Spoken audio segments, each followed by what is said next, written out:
මේ ඇවිල්ලා ඉන්නේ උදවිය ගමේ දියුණුවට බොහෝම සත්භාවයෙන් අප කැපුණු පිරිසක් බව මම හොඳින් දන්නවා. අපොයියෝ අපේ අප්පච්චිලා කාලේ ඉඳලා මේවා දිනු කරන්න සෑහෙන දාඩිය මාංශය හෙළුවා. මේ තාමලුණු රහයි. ඒක ඇත්ත. මන් තීරණය කරා මේ ග්‍රාම සංවර්ධන සමිතියට අලුත් සභාපති කෙනෙක් පත් කරා. ඒ පත් වුණාන් පස්සේ මම විශ්‍රාම ගන්නයි හදන්නේ. සභාපතිතුමා මේ අවස්ථාවේ තවත් පිරිසකට අවස්ථාවක් ලබා දෙන්න ඉතුරු එක හොඳයි. නැත්නම් හැමදාම ඉන්නේ බලයට තණ්හාකාරයෝ. සභාපතිකමට ඉතින් ඕන තරම් සුසින් නැද්ද පුෂ්පියා? නැතුව ගම ගැන දන්න, ගම ගැන කැක්කුමක් තියෙන, කොටින්ම කිව්වොත් පළමුවත් ගම දෙවනුවත් ගම කියලා හිතන කෙනෙක් තමයි අපිට ඕනේ.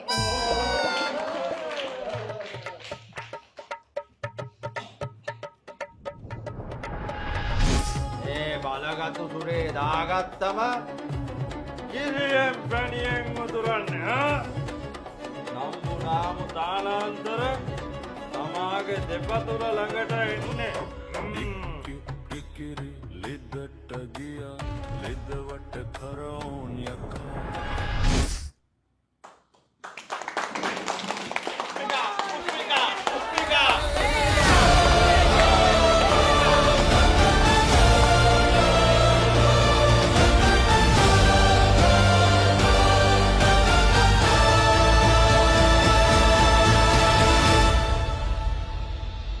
දුටු දුටු දන මන පිනවන ජය ජය ජය මැතිනි ඔබට ගමට අපිට සතර කුණට ගම